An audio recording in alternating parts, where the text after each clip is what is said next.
समाजसेवी कार्यों के लिए संघर्ष सेवा समिति एवं डॉक्टर शून्य संदीप जनपद और आसपास के क्षेत्र में बहुचर्चित है।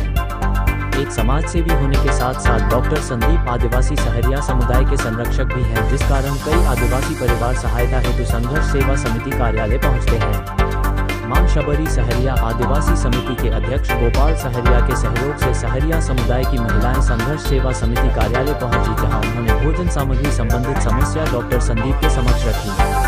आदिवासी समुदाय की अन्य समस्या के निदान हेतु डॉक्टर शून्य संदीप ने संघर्ष सेवा समिति कार्यालय से कुंतलों अनाज पुनिया सहरिया, रामवती सहरिया एवं अन्य महिलाओं को सहयोग के रूप में भेंट किया। अनाज पाकर आदिवासी समुदाय की महिलाओं ने डॉक्टर संदीप के कार्यों की प्रशंसा करते हुए उज्ज्वल भविष्य की शुभकामनाएं दी।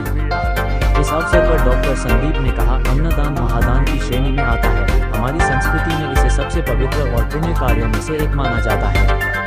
ऐसा माना जाता है कि दूसरों को भोजन देना भगवान को अर्पित करने के बराबर है।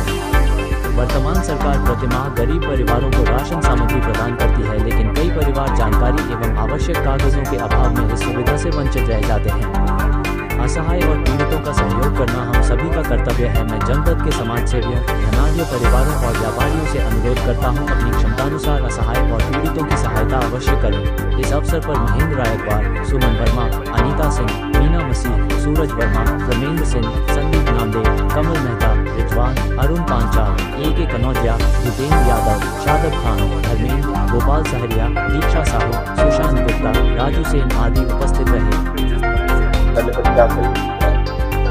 कहते हैं कि अन्नदान महादान होता है, इससे बड़ा दान कोई नहीं होता है। इस बात को प्रत्यक्ष करने के लिए आज हमने अपनी परिवार की, आदिवासी परिवार की दिल्ली से हमारी बहनें आई हुई हैं, हमारे संघर्ष सेवा समिति की बहनें खड़ी हुई हैं और संघर्ष सेवा समिति परिवार खड़ा हुआ है।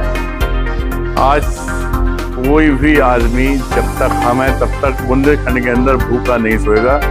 इस बात को प्रमाणित करने के लिए यह रोज हम लोग नृत्य कार्य करते हैं, बहनों के लिए, भाइयों के लिए, परिवारों के लिए, आदिवासी परिवार के लिए। ये भी हमारा परिवार है। वास्तविकता में बहुत कठोर तपस्या करने के बाद यह लोग जिंदगी जीते हैं और 2-2.5 फुट की झोपड़ी बनाकर उसमें अपना निवास करते हैं। अभी तक इनकी व्यवस्था सरकार द्वारा अच्छे मकानों की भी हमारे उत्तर प्रदेश में नहीं हुई है कि इन्हें चिन्हित करके दिया जाए।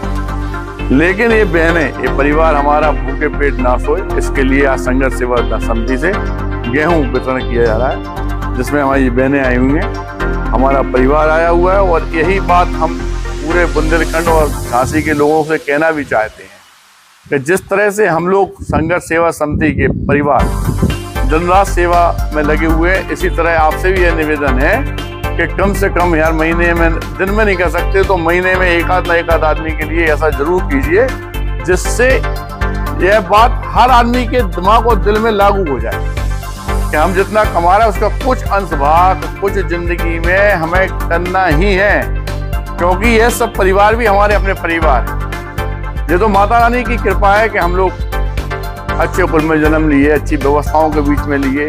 लेकिन अगर हम वास्तविकता में सबके साथी बनते हैं दुख सुख में, तो इस बात का विश्वास रखिएगा कि अगला जन्म भी आपका अच्छा होगा और जगदम्बा का, ऊपर वाले का हमेशा आप पे आशीर्वाद रहेगा। इसी संदेश को प्रत्यक्ष तौर पर प्रमाणित करने के लिए आज हम लोग यहाँ पे संघर्ष सेवा समिति में इकट्ठे हुए। धन्यवाद।